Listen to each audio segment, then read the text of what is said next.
l'affaire se prend.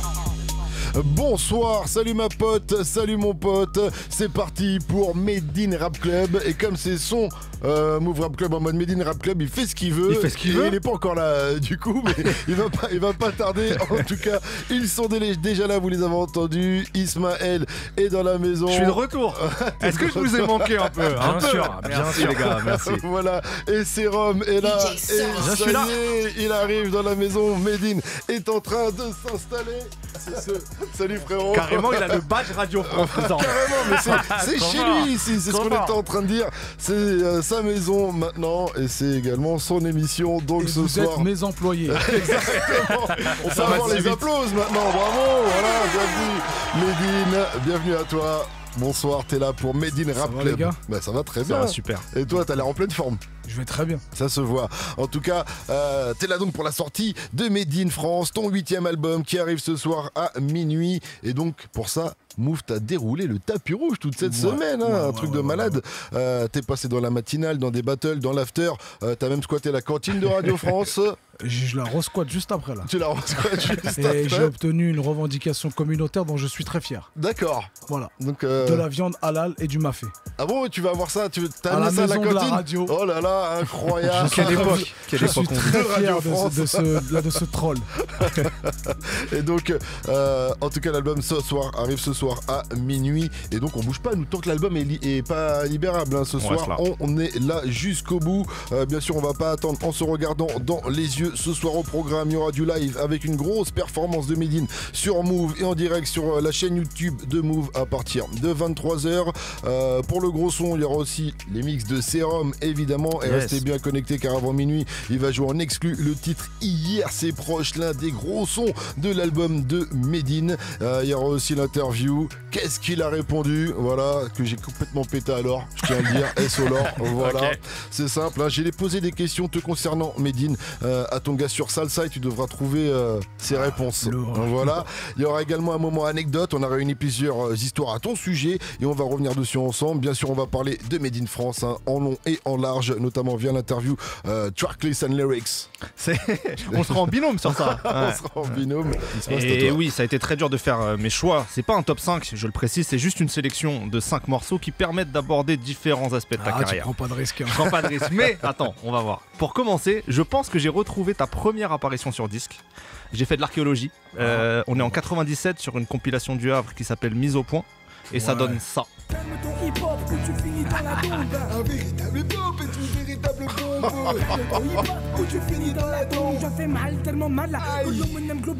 Les rimes sont fatales, puissants comme une balle brutale. Voilà, c'était le morceau, un véritable hip-hop. Mais où est-ce que t'as retrouvé ça? J'ai bossé fort. J'ai retrouvé sur YouTube, on peut le trouver. Ça n'existe que sur cassette. Ça n'existe que sur cassette, mais j'ai trouvé sur YouTube. Si tu t'appelles encore Global à ce moment-là, au sein d'un duo nommé Coup de Pression avec Moody, et t'as 14 ans, je crois, à ce moment-là. 97. Eh mais l'influence des deux balles là, des trois coups et tout. De malade. Ouais. Mais tu te rappelles encore un peu des phases visiblement. Ouais, bah celui-là c'était le plus marquant. Il y a d'autres trucs que je me rappelle pas du tout, des trucs même plus récents. Mais celui-là, genre c'était la première fois que j'allais en studio. C'était magique, je découvrais le micro. Je crois qu'on avait fait une bêtise même, genre on avait braqué la machine à café qui était dans le couloir du studio. On avait dévissé un truc pour prendre les pièces de 1 franc, 2 francs, etc. Gros business. Et je crois qu'on n'est plus revenu dans ce studio pendant grave longtemps. Deuxième son, c'est probablement le morceau où tu deviens Made in avec ta signature vocale, c'est le morceau 11 septembre. Je recrache le drame du monde qui nous entoure. Bizarrement le vent souffle en bas des tours. L'envers du décor je le rapporte sans détour. Ni contre ni pour. Récit du 11e jour. Le beurre a fondu chauffé par l'argent. Arabe-Occident et dent contre dent.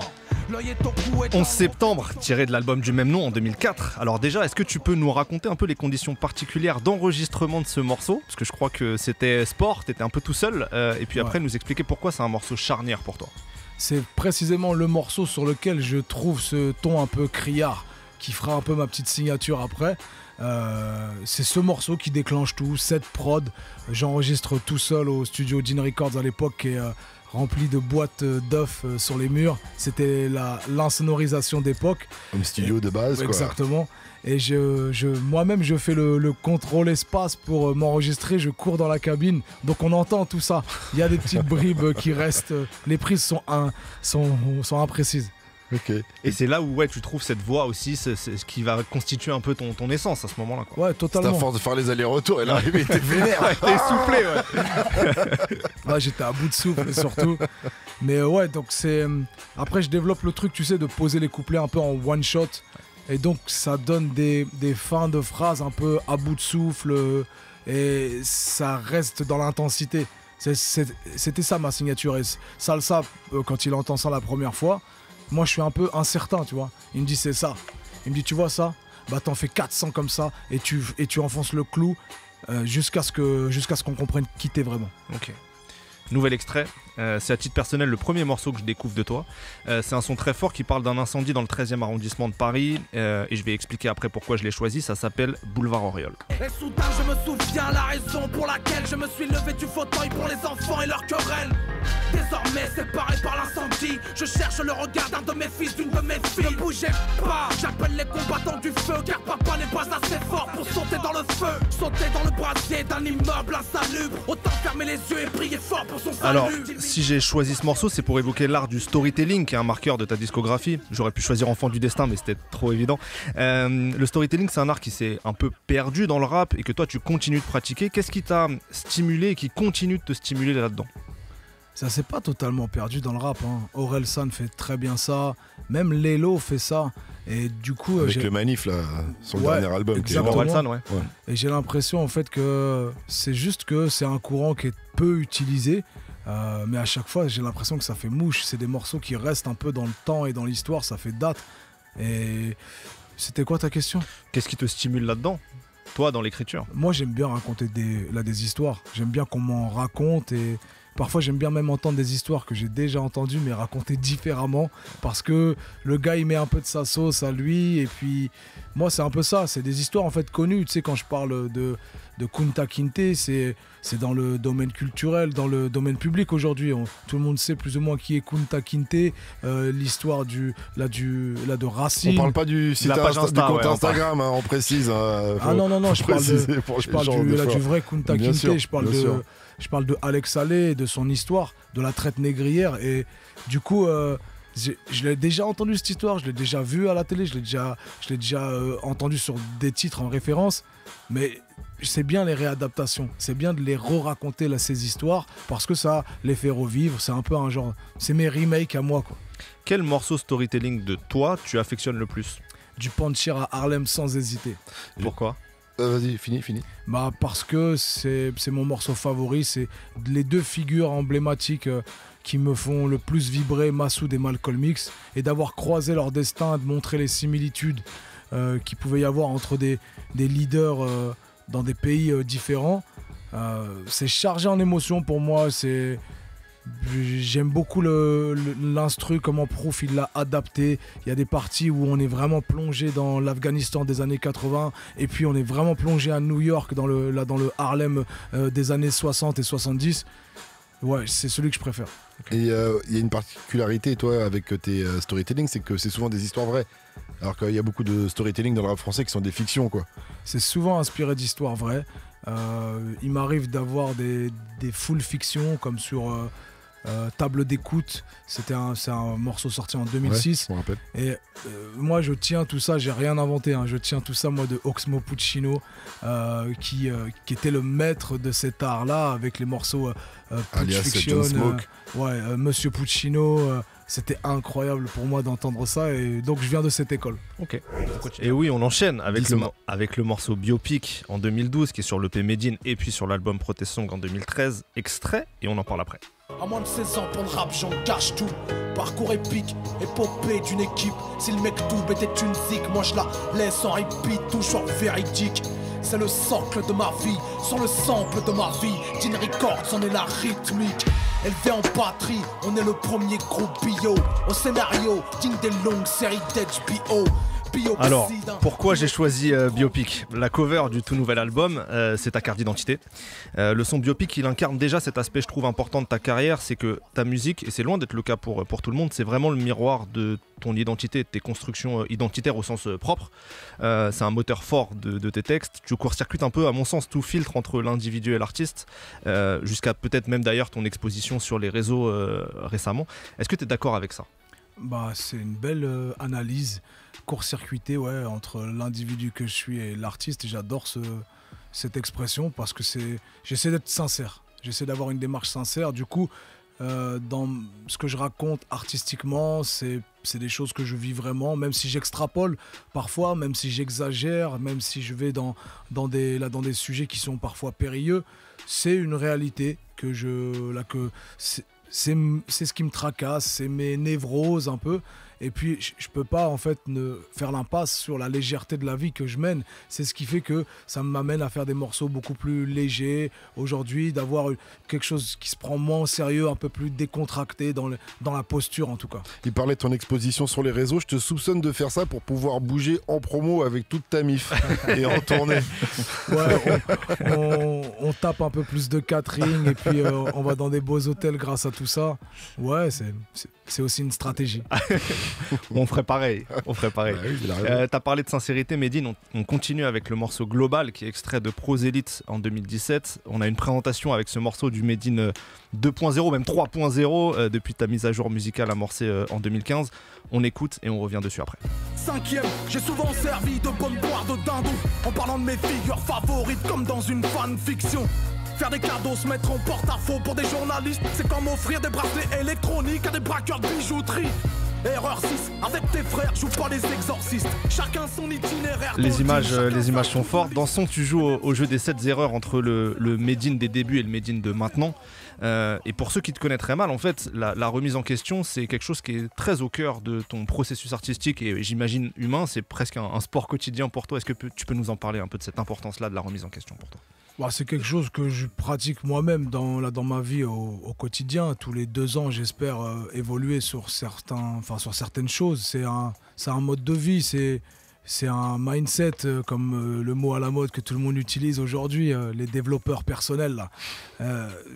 J'avais cette question, je voulais attaquer comme ça. Medine, on va parler de développement personnel aujourd'hui. Voir si t'allais me casser la gueule parce que t'as un morceau qui commence comme ça. Je crois que c'est horrible d'ailleurs. Là, c'était vraiment contextuel. J'ai des moments où... en fait, je suis grave hermétique au discours de motivation là. Ouais. Je suis grave hermétique avec des petites musiques de Hans Zimmer derrière. C'est très à la mode en tout cas. Voilà, je suis grave hermétique à ça. Ça me fait l'effet inverse. Je me démotive quand je vois ça.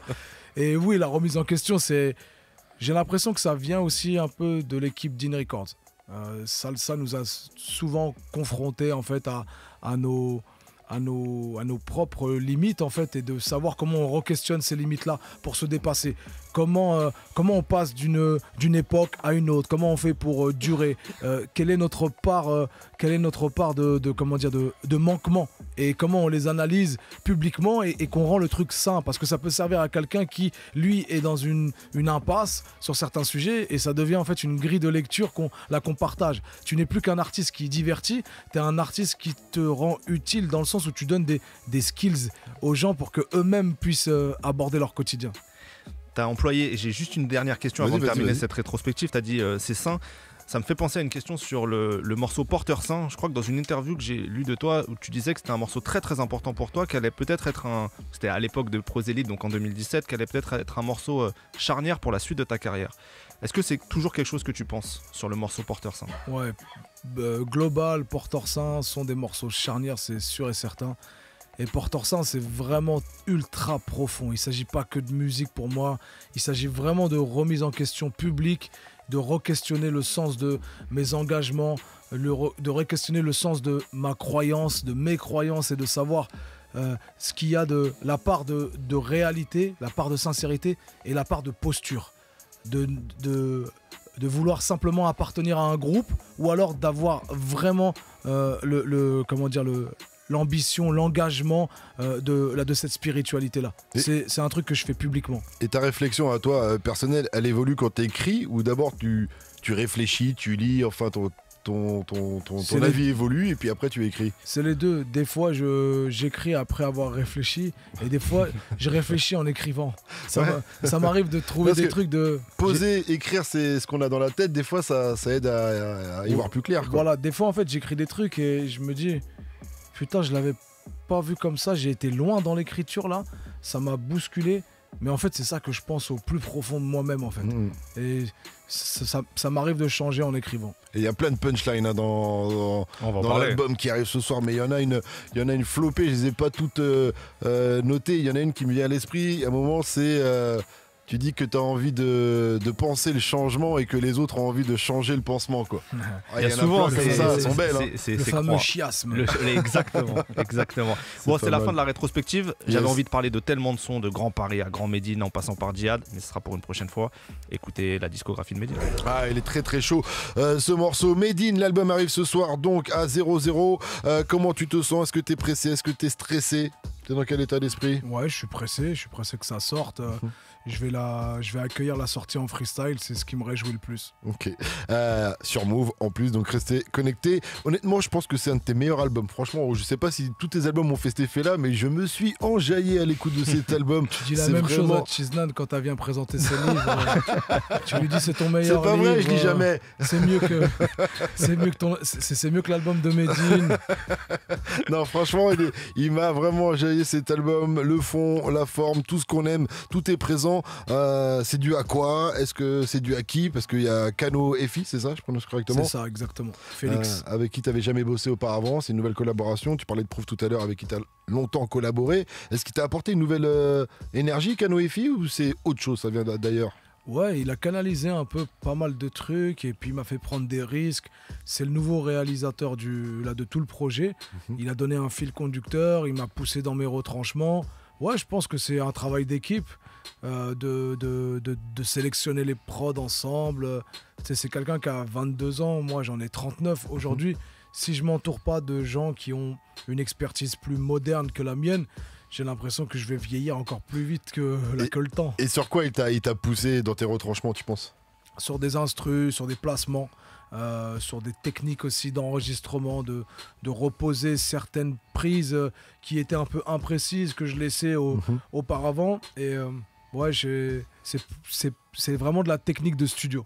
Moi, un des morceaux de ta discographie que j'ai vraiment toujours adoré, que j'ai préféré, je pense, c'est Lecture aléatoire sur table d'écoute en 2006. Ça donnait ça. Au premier rang de l'école du micro d'argent, l'étoile de métal et le pharaon croyant m'enseigne que demain c'est loin, que la vie c'est long, que seulement le salut trouvé les salariés s'allonge. Et dans ce morceau, il y a un truc qui fait que c'est vraiment, je trouve, ce genre de pur morceau de rap français et qu'on retrouve tout au long de ce nouvel album. En tout cas, il y avait une vibe, voilà, qu'on retrouvait dedans, avec parcimonie avant dans ta discographie, et là c'est beaucoup plus présent. J'ai l'impression, est-ce que je me trompe? Je suis content parce que j'ai essayé d'honorer un peu les premières sonorités avec lesquelles on m'a découvert. C'est pour ça qu'il n'y a pas de featuring aussi, être dans un truc vraiment en feat avec moi-même. Je me parle à moi enfant, moi ado, moi adulte, moi dans le turfu. Et l'idée c'est de se recentrer. C'est pas égocentré, mais le but c'est de recentrer ma parole, mon propos et de revenir à des sonorités avec lesquelles on m'a découvert. Honnêtement, il n'y a pas de feat. Franchement, il n'y en a pas besoin. À l'écoute de l'album, tu te dis pas, tiens, il manque quelque chose par rapport à ça. En tout cas, tu dis que tu es en feat avec toi-même. C'est clair que voilà, ça chante, tu changes les flows, tu changes le timbre. La thématique de l'album, en tout cas, c'est vraiment l'identité. Et à l'écoute de l'album, il y a une punchline qui m'est venue. Alors je te la donne tout de suite. Cet album, c'est pas le signe d'une crise d'identité, mais d'une prise d'identité. C'est pas moi ça. Non, c'est moi qui l'ai sorti. C'est moi, c'est ce que l'album m'a inspiré. Ah ouais, ok. Et je me suis demandé si t'allais la valider. Prise d'identité. C'est pas une crise d'identité, mais une prise d'identité. Ouais, c'est pas mal comme... Mais tu pourrais faire un rapport. Ah, elle est pas mal, hein, elle est pas mal. Ouais, de ouf. Là, il m'a coupé la il m'a soufflé. Je me suis dit que ça irait bien avec ton univers. Enfin, c'est ce que ça m'a fait ressentir. Parce qu'il y a ce côté-là en mode. Je suis pas en crise, moi, en tout cas. Non, t'es pas ça. Je suis pas en crise. Je me sens apaisé. J'ai l'impression de m'enraciner. Et c'est un message d'amour au final. C'est un message de paix. Et même si ça critique, ça dénonce. Et encore une fois, je me sens français, même avec les défauts du français. À savoir grands critiqueurs. Mais je pense qu'on se reconnaît tous dedans, enfin que de nombreux enfants de colonisés, comme tu vas dire, ou comme tu dis dans l'album, se ressentent dans tes paroles. J'en avais une autre, mais elle était moins bien, donc je vais pas la dire. Moi je l'ai sous les yeux, ne la dis pas. Non, je vais pas la dire. Et voir si je peux l'avoir. Elle est nulle, tu peux pas l'avoir. Allez. En tout cas, la meilleure punch sur l'identité de toi, Medine, sur l'album, à mon humble avis, c'est je me cherchais une identité, j'ai trouvé du prêt à penser. Ouais. Ah, t'es chaud. Hein. Je fais. Ah, t'es chaud. Ça, c'est pour effacer la deuxième phase que t'as pas dite. Ça. On va y revenir après hors antenne. J'ai envie de Bien sûr, évidemment. C'est un constat. Moi, je suis assez critique avec moi-même. Encore une fois, je suis même dur avec moi-même. Certains me disent parce que j'avais l'impression de bander avec les couilles de quelqu'un d'autre pour être très vulgaire aujourd'hui, tu vois, pour te donner l'image. C'est que je vivais par procuration certains concepts qui me dépassaient. Et quand je m'en suis rendu compte, j'ai décidé de faire un pas de côté et puis de faire du tri dans mes propres principes. Et ça passe par ce genre de phase-là. Mais là, tu parles pour toi, j'imagine, par rapport à l'islam, mais ça peut arriver pour tout le monde par rapport à de nombreux courants, des fois. Tu sais, d'avoir du prêt-à-penser, quoi. Au-delà de l'islam, c'est plus des postures parfois qui viennent du traditionnalisme, du culturel, du patriarcat aussi, des traditions philosophiques ancestrales qui se transmettent de père en fils, de famille en famille, sans que tu saches pourquoi tu es en train de perpétrer des choses qui te paraissent au final peut-être injustes ou incohérentes avec la modernité, en rupture peut-être avec de nouvelles valeurs et de nouveaux principes. Et du coup, en fait, ça te questionne, ça te remet en question et c'est là que tu dois faire des choix. Être un homme, c'est faire ces choix-là. Ce que je me dis, c'est que chacun fait ce qu'il veut, mais il faut savoir pourquoi il le fait, en fait. C'est ça, le truc. Ouais, et puis qu'il le fasse pas, surtout par procuration, en fait. Ouais. Juste pour appartenir à un groupe et recevoir les salutations de ce groupe. C'est les mauvaises raisons, j'ai l'impression, ça. Tu disais que l'album, tu disais qu'il y avait des skills dans ton album, et c'est vrai qu'il y a plein de bons conseils. Et il y en a un dans Ouri, par exemple, la chanson d'amour pour ta femme Chiznan. Et le conseil, c'est l'important, c'est pas celle avec qui tu veux coucher, mais celle avec qui tu veux dormir. Bon, tout le monde ne sera pas d'accord. Ah non, elle est bien, franchement, elle est bien. Je le conçois que ça puisse bousculer, mais ouais, c'est plus une discussion que je pourrais avoir avec un jeune qui a du mal à se projeter dans la relation amoureuse. Ça m'arrive des fois, je reçois des longs messages en DM. Je me suis mis avec une fameuse... C'est compliqué, les familles ne volent pas, qu'est-ce qu'on fait, comment on doit faire, etc. Je me transforme en Dr Love. Tu vois, Dr Love, c'est le personnage que Inès Reg a inventé sur ses réseaux et elle donne des conseils d'amour à tout le monde. Et le temps d'un morceau, des fois, j'aime bien donner des petits endosser ce rôle-là parce que j'ai quand même une longue expérience de la vie de couple. Je peux me permettre de donner 2-3 skills. Ça, c'est un très bon skills. Je trouve que c'est un très bon skills. Allez, pour le kiff, on m'a dit que j'avais le droit de balancer quelques extraits en exclu de l'album. Donc, petit extrait de Ouri. T'es ma Ouri, je t'aime à mourir. T'es ma Ouri, je t'aime à mourir en théorie. La femme veut être l'égale de l'homme, elle n'arrivera pas à monter si bas. On confond nos pulsions avec le love. Dans le roi lion, c'est Nala qui a sauvé Simba. J'ai qu'un conseil à donner pour pas gâcher son avenir. L'important c'est pas celle avec qui tu veux coucher, mais plutôt celle avec qui tu veux dormir. Voilà, et donc une Ouri, c'est une femme très belle promise par le Coran aux musulmans fidèles qui accéderont au paradis. Enfin, c'est ce que j'ai vu en tapant Ouri sur définition. Ah ouais, t'as été dans la définition Wikipédia. La mienne est beaucoup plus large. Ma définition est beaucoup plus large. C'est une beauté céleste. Ah, c'est une beauté céleste, très bien. La femme veut être l'égale de l'homme, elle n'arrivera pas à monter si bas. Encore une belle punchline, voilà, magnifique. Un autre conseil, un autre skills que tu donnes dans l'album, c'est dans Hier c'est proche, le morceau qu'on va bientôt jouer en exclu. D'ailleurs, dedans tu dis, je me méfie de ceux qui n'ont plus d'amis d'enfance. Et ça, je trouve que c'est un excellent conseil à donner aux gens. Évidemment. Quand vous tombez sur quelqu'un qui n'a pas d'amis d'enfance. Ça, c'est un adage populaire. Je pense qu'il existe, que tout le monde le connaît là, plus ou moins, mais le mettre dans ma propre expérience, Bah, ça a une résonance parce que moi je travaille avec les gens avec qui j'ai commencé quasiment à rapper, donc ça a une vraie résonance. Ouais, non, mais moi je me méfie des gens qui n'ont pas d'amis d'enfance, je dis franchement, okay. Je suis toujours. C'est un critère. Mais c'est un critère, ouais. C'est pas normal si t'as pas de potes d'enfance, surtout chez les mecs, parce qu'on connaît les filles, des fois ça peut se. Je m'enfonce dans des terrains glissants. Dans des clichés, attention, je me désolidarise de ce qui vient d'être dit. Il y a un regard de Madame Chemise Orange. La Jeannette, elle m'a fait un regard. Ouais. Toi, t'es mort. Attends que le micro se coupe, tu vas voir, je t'attrape. Et on va continuer. On va rentrer dans le deep du truc, puisqu'on va passer à l'interview Tracklist and Lyrics avec Ismaël. Let's go, tracklist, c'est simple. L'interview tracklist, c'est chaque titre m'a inspiré une question. Donc on prend la tracklist, on déroule une question par morceau. On commence avec le premier morceau, Made in France. Comme c'est le titre de l'album, on démarre avec une question un peu générale. Pour l'album Grand Made in, t'avais dit qu'il avait celui-là un côté game changer dans ton ADN musical, notamment avec plus de mélodies. Est-ce que Made in France, le nouvel album pour toi, a aussi ce statut-là de game changer, perso ou pas? Le meilleur album, c'est toujours celui qui n'est pas sorti. Moi, ça, c'est mon credo. Je regarde rarement dans le rétroviseur et forcément, j'espère à chaque fois changer des trucs. Là, j'assume beaucoup plus la chanson. C'est pas un truc hyper auto-tuné. J'assume le côté chanson, mais pas de chanteur à voix. Tu sais, de chanteurs qui n'ont pas de voix, justement, type Renaud, type Brassens, des mecs qu'on va pas pour écouter leur voix parce que c'est pas des mélodistes, mais qu'on va écouter pour leurs paroles et qu'elles sont chantées comme des comptines en fait. Ouais. Et c'est des trucs que j'assume beaucoup plus, donc peut-être que je sais pas, il y a un petit changement peut-être là. On parlera de ça avec le morceau Ratata, je crois, parce qu'il y a ce côté-là. Deuxième morceau du projet, Allons enfants, où quelque part t'évoques un peu ton rapport au patriotisme, on peut dire. J'ai l'impression que ces derniers temps, t'es davantage dans la transgression que dans la provocation, ce qui pouvait être plus le cas avant. Est-ce que c'est un glissement, ça, qui te parle? Ouais, c'est un glissement qui me parle totalement. J'évite de manipuler des substances explosives parce que j'en ai fait l'expérience.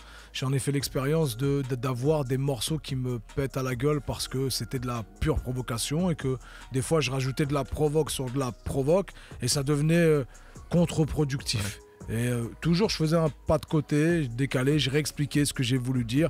Si les personnes s'entêtent à ne pas vouloir comprendre, je suis désolé, mais revoyez votre regard que vous portez sur le rap en général et sur les personnes qui font du rap quand elles sont racisées. Donc c'est à vous de revoir votre regard, c'est pas à moi de changer ma plume. Et puis on était dans quel registre? Transgression, voilà. Et donc la transgression, j'ai l'impression que c'est le fait d'être dans l'étape d'après en fait. De dire ok, ça s'agite sur ce sujet-là, je vous laisse vous bagarrer, moi je vais incarner en fait ce que je pense être la solution en termes de culture, familialement parlant, j'incarne, je dis pas il faut faire ça, il faut le faire, je vais le faire, je suis celui qui... Non, je dis pas ça, je passe le pas directement, je le fais, je l'incarne, si ça te parle tant mieux, si ça te parle pas, passe ton chemin. Parfait, mais on continue avec le son Saint-Modeste qui est déjà sorti en extrait. Quelle est ta plus grande qualité rapistique selon toi? C'est dur ça comme question. C'est l'écriture. Ouais. Je pense que je mets vraiment un point d'honneur à mettre du sens même dans les silences quoi. C'est l'écriture, c'est du travail d'orfèvre. Je reviens plusieurs fois sur le texte jusqu'à ce que j'ai le nectar de ce que j'ai envie de dire et de le dire de la meilleure des façons. Ouais, je pense que s'il y a une seule chose que vous devez retenir et une seule raison qui vous pousse à écouter mes albums, ma discographie, c'est venez entendre de l'écriture. Et est-ce qu'en 20 ans de carrière, tes processus d'écriture, ils ont évolué? Ouais, ils ont évolué. J'ai d'abord été très scolaire, avec thèse, antithèse, synthèse, des trucs à l'époque où il y avait encore le troisième couplet, là ça n'existe plus trop et il faut s'adapter. Et maintenant j'ai plus un truc instinctif où je vais prendre des notes de trucs qui m'interpellent, des mots, et je vais les compiler. Puis quand je me retrouve face à une instru, je scrolle mon bloc-notes et je regarde ce qui s'y prête le plus. Non, ça modeste toujours, tu dis le budget juridique chez nous a remplacé le budget marketing. C'est un truc que tu disais déjà à l'époque. Est-ce que c'est toujours le cas aujourd'hui? Ouais, ou ça commence un peu à... C'est toujours le cas parce que quand tu mets le budget d'un clip dans des frais de baveux, À un moment donné, tu commences à regarder ton budget marketing et tu dis putain, mais il y a 3 lignes qui viennent de sauter. On va peut-être pas faire 3 clips à cause des attaques que tu as contre tel député, tel journaliste, etc. C'est pas derrière, c'est encore en cours tout ça, quoi. Ah ouais, c'est même totalement en cours. J'ai des procès en cours, genre. D'accord. J'ai 2 procès en cours. Mais t'as rien fait? Comment ça? Bah d'illégal. Ah non, mais moi je me défends. C'est l'un de mes morceaux qui s'appelait Self-Défense, commençait par La panthère est un animal noir et magnifique qui n'attaque pas mais se défend férocement. Et c'est exactement ce que je fais. Quand on m'attaque d'islamiste, quand on me traite d'islamiste sans même avoir écouté mes albums, c'est une façon de vouloir me disqualifier pour pas m'entendre et pas entendre ce que j'ai à dire. Du coup, ça va se régler au tribunal avec les baveux, quoi. C'est le cas pour Aurore Berger, une députée de La République En Marche, et c'est le cas pour Nicolas B, un député du Rassemblement National. Je vais au bout parce que, en fait, c'est pas un truc de guéguerre personnelle pour essayer de faire plier 2 députés. Non, je vais au bout parce qu'il y a des gens dans le quotidien qui sont silencieux, qui ne peuvent pas s'exprimer et qui sont eux-mêmes traités d'islamo-gauchistes. Je pense à des universitaires, je pense à des journalistes, je pense à toutes les strates de la société qui sont disqualifiées avec ces accusations-là. Et si moi je peux aller au bout de la démarche juridique et de faire reconnaître que ces accusations-là, en fait, c'est de la disqualification pour pas entendre ce que la personne a à dire en face, eh bien ce sera déjà ça de gagner. S'il y a une jurisprudence Médine, j'aurais gagné. C'est beau, on est avec toi. Le combat continue, comme dirait l'autre, j'ai envie de dire. Bien sûr. Que de punchline dans ce titre. On passe la moitié de sa vie à retenir sans comprendre et l'autre moitié à comprendre sans retenir. Skills encore. On est dans le chiasme, que du chiasme, les gars. Tu dis aussi que t'étais déçu par tes modèles, tes exemples. Et tu dis un truc sur Mère Teresa, j'ai fait Starfoula, Médine, qu'est-ce que tu racontes?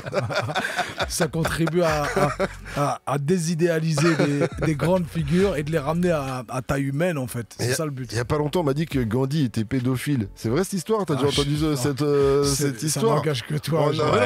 Encore un terrain glissant, ce Fox, tu nous fais. On paraît que c'est vrai, donc j'y peux rien, c'est ce qu'il dit. Enfin, c'est pas ce que Médine dit, mais il dit des trucs un peu dans ce genre de contexte. J'ai plein de choses à dire sur Pascal Sevran aussi. Il est un peu comme Malcolm X. Parce que dans le morceau, vous avez compris qu'il faisait le ref à l'alcool. En tout cas, t'en places une sur les rappeurs aussi en disant quel grand poète aurait-il pu être si seulement ils avaient quelque chose d'intéressant à dire. Et bing! Ouais, ça c'est mon côté ego trip. Typique, ça fait plaisir, c'est normal. Il y a toujours un peu d'ego trip dans le rap. Gros morceau en tout cas, Mehdi, je suis dit, tu m'as enjaillé avec ce titre et d'autres, mais on en parlera après si on a le temps. Là, on continue avec. On reprend la tracklist. Tracklist and lyrics. Let's go. Ratata, le 4e morceau, c'est un morceau qui est totalement chanté, on l'évoquait un peu tout à l'heure, comme le son d'ailleurs L'école de la vie un peu plus tard dans l'album. Est-ce que tu as été accompagné dans la conception de ces morceaux chantés? Ah ouais, totalement. Celui-ci en l'occurrence, c'est le motif qui m'a fait la belle top line qu'il y a dessus. Et la musique, c'est Red Zol, c'est un Normand, un gars de chez moi, de la ville du Havre.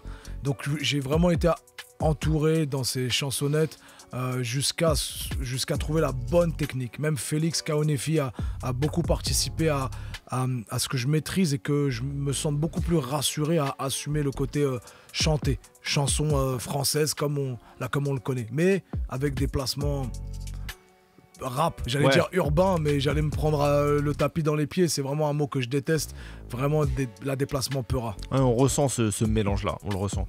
Le morceau d'après, pour moi, c'est mon morceau préféré de l'album, La puissance du port du Havre, référence à une chanson de Michael Youn, La culture de la bicrave ici, qui remplace la culture de la betterave. Est-ce que le Havre, spécifiquement, continue d'influencer ta musique? Ah, totalement. Le Havre, ça a une vraie histoire syndicaliste, ouvrière. C'est vraiment à l'avant-garde de beaucoup de luttes.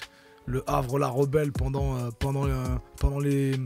les manifestations des Gilets jaunes, c'était vraiment l'une des villes qui était à l'avant-garde de la rébellion, entre guillemets. Et oui, forcément, ça m'irradie. Après, il y a aussi la partie plus mélancolique, plus poétique. C'est le côté port du Havre, plage, mer, ville de Claude Monet, de peintre, quoi, tu vois. Donc oui, c'est vrai que la ville m'influence énormément. Je suis obligé de mettre un extrait quand même de Alphonse Brown. On passe de Monnaie là à Alphonse Brown. Ouais, mais on était en 2002, il y en a, ils ont pas la Ça, ref. c'est méchant, ça. C'était Brown le funk, si je ne dis pas de bêtises. Le funk, quoi, le funk. Écrit par Faflarage. Écrit par Faflarage. Oh l'enfoiré. Tu te dis c'est méchant, pourquoi il t'énerve ce morceau aujourd'hui? Non. À l'époque, ouais, en tant qu'adolescent, moi, quand je l'ai réécouté, tu sais quoi, j'ai kiffé là. Ça faisait longtemps que j'avais pas écouté, mais je me suis dit, funk, il était stylé en fait. Ouais, c'est toujours efficace la funk. Un bon somme de funk, ça marche toujours. C'est imparable. Ok. Il y a aussi donc pas mal de phases par rapport au Havre dans ce morceau, et il y a celle aussi où tu dis il ne peut y avoir qu'une seule beubare dans la cité d'Édouard Philippe. Elle est folle cette phrase. La tienne est plus jolie. Sa beubare commence à prendre trop de place en fait. C'est ça. On commence à trop le voir, il est là, il est trop visible. Avec ses taches blanches comme ça. Moi j'ai mon côté normand, havrais, je revendique ma ville depuis longtemps. D'où tu viens, tu grattes mon buzz comme ça, frère, avec ta beubare de Gandalf. Tranquille, on est là depuis longtemps. Les barbes sont là depuis longtemps. Les clés de la ville te reviendront à toi, Medine, et à personne d'autre. D'ailleurs, une petite question. Est-ce que dans 20 ans, tu préfères être maire du Havre ou le Français préféré des Français?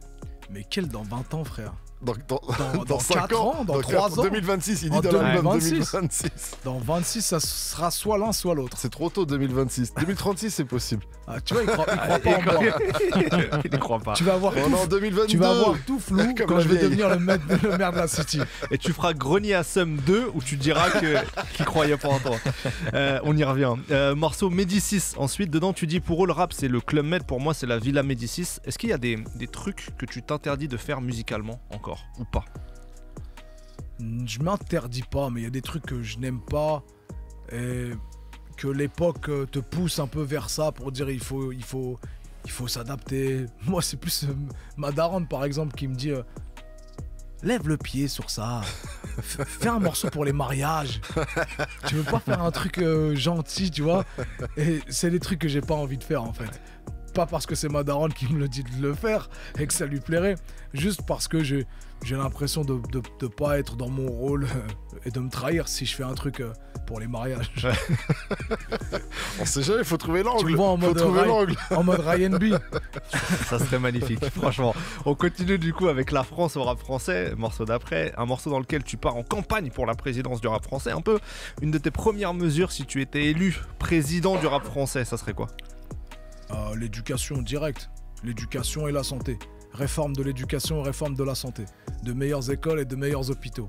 Votez Medine. Votez carrément. Il y a une punchline aussi dans ce morceau qui est vraiment charmé, c'est je fais pas de concert, je fais des meetings. Quand je l'ai entendu, je me dis mais oui, c'est Medine en concert.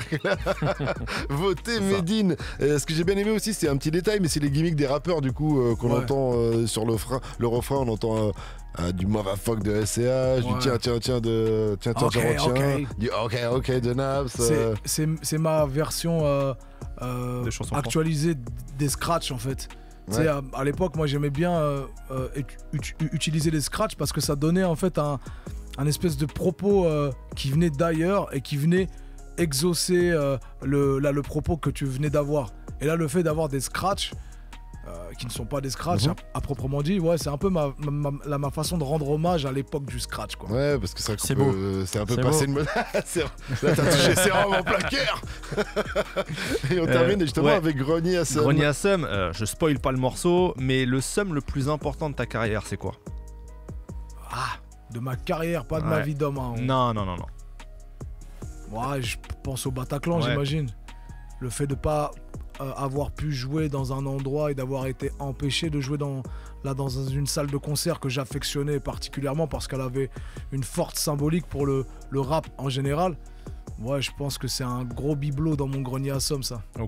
Ok, écoutez. C'est pour ça que tu le gardes, quoi. Comme il dit dans le morceau, il le met de côté, quoi. Il le met de côté. J'ai pas terminé la tracklist, mais il faut aller écouter l'album.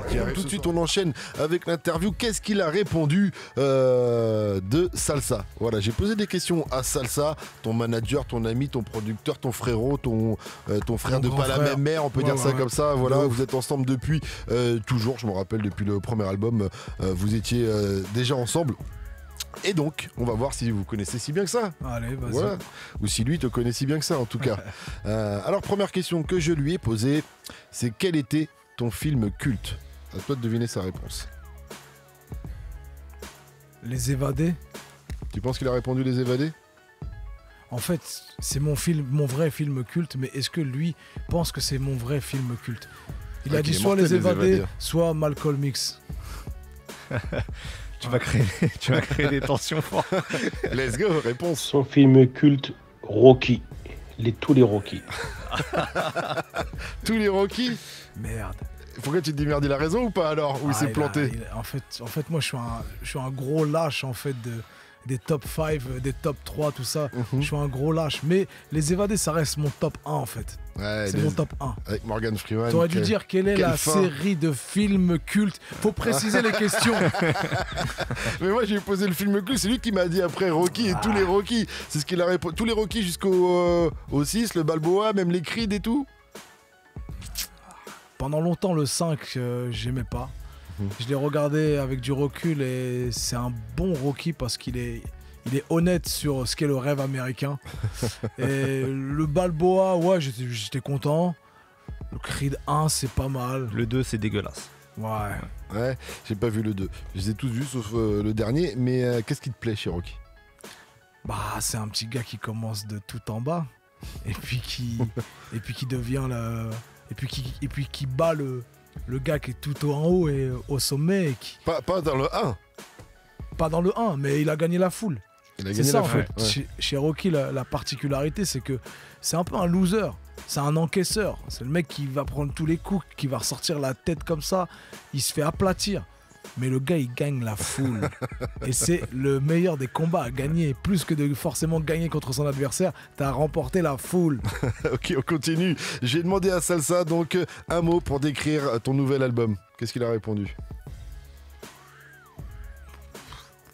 Je peux en dire combien de mots? Il a fait une petite phrase, quoi. Je dirais poignant, je sais pas... lyricalement bien construit. Bon, après Salsa, c'est vraiment un expert dans les termes. Non, il est jamais simpliste. Il a été simple. Il a été simple. Ouais. Et en même temps profond. Je dirais profond et pas complexe. La réponse de Salsa. Mot pour décrire l'album de Medine, du pur Medine, de plus en plus apaisé. Apaisé. Ah ouais, putain, mais ça lui ressemble pas, il est bizarre Salsa. Est-ce que c'est le vrai Salsa? Parce que même dans sa voix, il y a une tonalité bizarre. Moi je connais Salsa. C'est Fabien qui a géré, gros. Non, mais Fabien qui a répondu. Genre il a envoyé les vocaux. Parce que moi je connais le Salsa qui poustillonne au visage tellement il est passionné par ce qu'il dit. Là il savait. On continue. J'ai posé la question donc à Salsa. Si Medine n'était pas rappeur, qu'est-ce qu'il aurait été? Boxeur ou préparateur en chimie. Préparateur en chimie. Non, je pense qu'il a dit Medine ne pouvait pas être autre chose que rappeur. Peut-être. Réponse. Si Medine n'avait pas été rappeur, je pense qu'il aurait été acteur ou, on se connaît. ou scénariste. Mais en tout cas, il aurait été dans le sportif. Je pense qu'il aurait du sport de combat, même s'il a un problème de nez. Le bâtard. C'est quoi ce problème de nez? Mais en fait, il essaie de me projeter dans la vision qu'il a de moi, et c'est pas la réalité, tu vois. C'est comme un daron, tu vois, qui dit ouais, mon fils, il sera ça plus tard, Président, je veux qu'il soit baveux. Cosmonaute. Voilà. Non, papa, je veux faire comptable. Tu vois, c'est un peu ça. Acteur, scénariste. Mais t'as eu sport de combat, il l'avait quand même. Ouais, tu l'as dit. Après, on continue. J'ai demandé quel artiste t'avait le plus inspiré. Artiste. Rappeur. Je lui ai dit artiste, tout simplement. Ouais, mais précisez-vous. Mais on n'a pas précisé, je lui ai dit artiste. En plus, sa réponse a rien à voir. C'est chelou sa réponse en plus. Ah ouais? Je te mets la réponse directe. Quel est l'artiste qui a le plus inspiré Medine? Encore une fois, Rocky Balboa. Ouais, mais il s'est vraiment pas fait chier. Je pense que c'était l'heure de manger. Vous lui avez demandé pendant le ramadan. Fabien, il lui a posé ces questions-là pendant le ramadan. Même pas. Non, il s'est pas fait chier. On se connaît beaucoup plus que ça. Normalement, Salsa, je suis déçu. T'as des meilleurs rêves. Et t'exprimes beaucoup mieux tes émotions, normalement. Là, il a dit, allez, Rocky Balboa, encore une fois. C'est pas le vrai Salsa. C'est Fabien qui a répondu. Sors de ce corps, Fabien. On continue. Je lui ai demandé un morceau que Medine peut écouter en boucle. Qu'est-ce qu'il m'a répondu, tu penses là? Soit Retour aux pyramides de X-Men, soit un morceau de On n'est pas sur du rap français. Pina Colada. Non. Il est charmé, Pina Colada. C'est du Shadé. On est dans le Pina Colada, on est un peu dans ce délire. C'est du Shadé, c'est du quoi? On est en 1964. Ah, c'est peut-être Sam Cooke, non? Bonne réponse. Que Medine pourrait écouter en boucle. Shane's Gone Come de Sam Cooke. C'est chaud ça. Là, j'ai envie de partir en slow là. Viens, on part en slow, ce franc, viens, on part en slow. Arrête, tu vas me tenter. On continue. Je vais demander ce que Medine emmènerait sur une île déserte coupée de tout. De la bouffe. Eh non. Que Medine amènerait dans une île déserte coupée de tout, Shiznan. De la bouffe. C'est bien ce que je dis. On continue. Je vais demander sa plus grande phobie. Qu'est-ce qu'il a répondu? Enfin, ta plus grande phobie, du coup. Ma plus grande phobie. Ouais. Merde. Et là, c'est un truc très sa profond réponse, elle est aussi. technique, là. Là, sa réponse, elle est technique. Je lui ai la réponse, j'ai dit, bah bon. Ma plus grande phobie. Bah alors là, frère, il va m'apprendre quelque chose sur là, moi. Là, il a fait du salsa, là. Il va falloir que tu nous expliques, Medine. Réponse. Sa plus grande phobie, c'est de ne pas être aligné avec lui-même. C'est de ne pas être aligné avec toi-même. C'est de la psychanalyse, frère. Tu lui dis souvent, j'ai peur de ne pas être aligné avec moi-même. Je suis en train de percuter, est-ce qu'il a raison? Mais je crois qu'il a raison.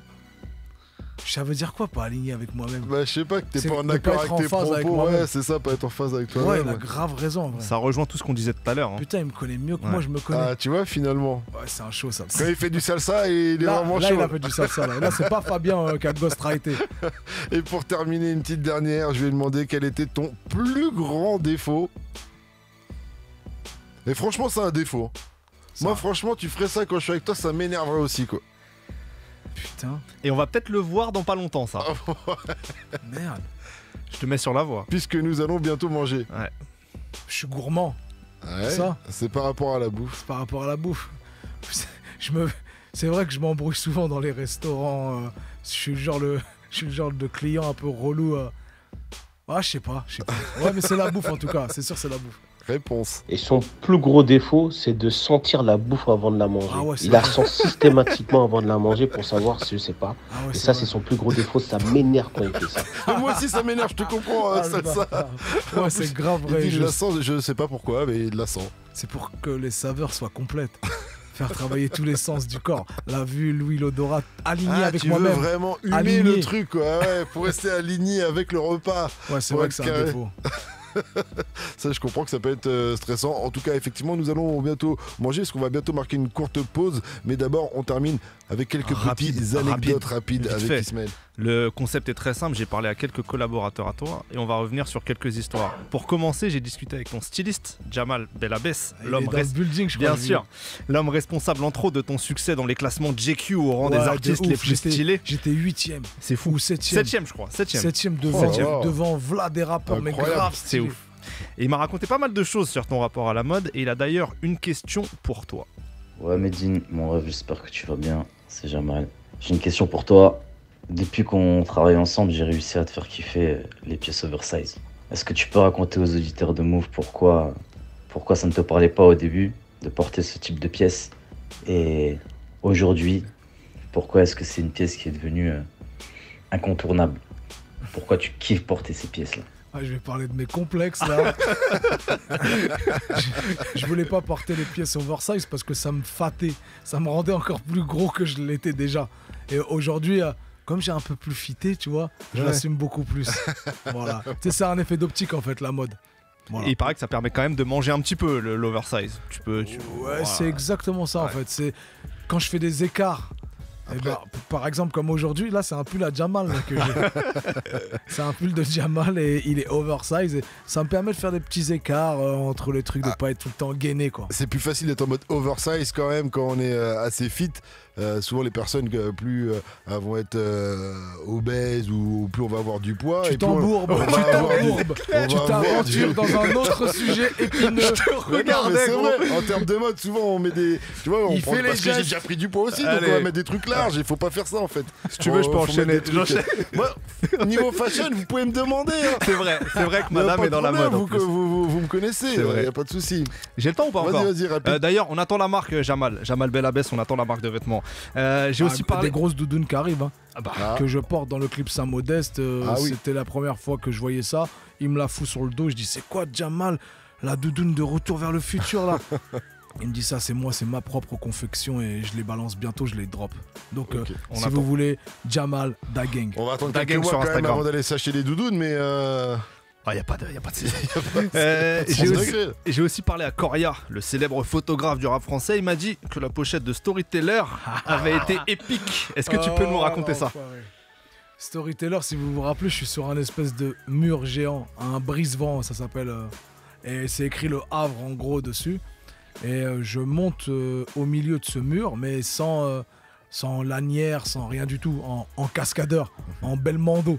Je monte dessus, j'ai de l'adhérence, et sauf qu'il se met à pleuvoir précisément au moment où est-ce qu'on se met à shooter. Sauf que je suis au milieu du mur, je suis à 7-8 mètres en fait. Et je glisse, je dérape, je glisse le long du mur, je vois la chute violente arriver, et je retombe sur un parpaing qui me cogne au niveau de la fesse droite. Aïe. J'ai pris un KO par le bas. Ça m'était jamais arrivé. J'ai déjà pris des coups au foie, des coups au menton qui sonnent, mais un KO par le bas, ça m'était jamais arrivé. Et j'ai fini le pantalon baissé devant Coria pour mettre une poche de... Fallait shooter la pochette à ce moment-là. J'étais minable. Et Coria, je lui dis, mais après tout ça, je lui dis, j'espère que tu as des images de tout ça. Il me dit, non, j'ai pas osé. J'ai dit, mais si ça t'était arrivé à toi, frère, t'étais sur Insta dans les 20 secondes qui suivaient. Mais en tout cas, du coup, quand Ismaël m'a rappelé l'anecdote, je suis parti revoir la cover. Quand j'ai vu la cover, je me suis dit, mais qu'est-ce qu'il fout là, Medine, en plein milieu du mur? C'est casse-gueule, c'est dangereux, très, de malade. Il paraît que la police est arrivée parce qu'il n'y avait pas d'autorisation pour hélicoptère tout ça et tout, frère. Tu m'étonnes. Ça a fait des belles images pour le clip. Et la cover est très belle au final. Exactement. En 15 minutes le shooting, il m'a dit Coria. 15 minutes finalement pour faire cette pochette. On conclut avec l'anecdote d'un autre grand monsieur du rap français, c'est Pascal Seffran. T'as quelque chose à raconter? C'est vrai que j'avais une petite anecdote rapide, c'est celle que je raconte tout le temps quand on parle de Medine. C'est à l'époque, t'avais sorti Table d'écoute, je crois, où le concept c'était surveiller vos sources. Ouais. Tu te rappelles où c'était sur écoute ou table d'écoute? Table d'écoute 2. Table d'écoute 2, le concept surveiller vos sources et tout ça. Et tout d'un coup, je commence à parler, je commence à raconter ta vie en disant que t'avais commencé à rapper au bled avec tes cousins dans un certain village en Algérie. T'avais lu une fiche Wikipédia. J'avais lu une fiche Wikipédia et je sais que c'est pas une source sûre, mais là c'était tellement précis que je me suis dit c'est bon, je peux pas me louper quoi, tu vois. Et donc Medine il m'a attrapé au passage, et ce qui est marrant c'était que justement le concept du projet c'était vérifie tes sources. Donc la masterclass. Il me l'a envoyé directement dans la tête. J'avais oublié. Et tu vois, tu te rappelles, et je la ressors souvent parce que ça m'avait marqué, et depuis j'ai toujours fait super attention du coup sur mes sources, donc ça m'a servi de leçon. Juste avant de se quitter et de te retrouver à 23h sur le YouTube de Move en live, sur le Facebook de Move également en live, et sur Move en live pour un gros show avec des exclus de l'album Made in France. On va se quitter avec une petite question de Youssoupha qui est passé nous voir il n'y a pas très longtemps, lui aussi, pour son nouvel album. Et donc, question de Youssoupha. Prépare-toi. Ouais, salut Medine, c'est Monsieur Y d'Abidjan. Je voulais vous poser une question. On a vu un repositionnement dans votre image récemment. Vous êtes beaucoup plus fun, très loin du djihad que vous promettiez il y a quelques années.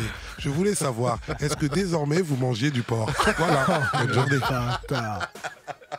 C'est vraiment un bâtard, le Youss. Bien planqué dans son Abidjan là. Ouais.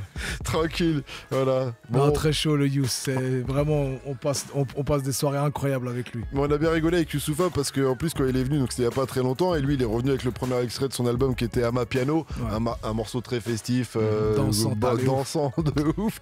Et je lui parlais de la ligue, tu vois. Il me disait je sais pas trop là, j'ai vu Medine et Kerry sont revenus avec deux morceaux bien engagés, bien vénères.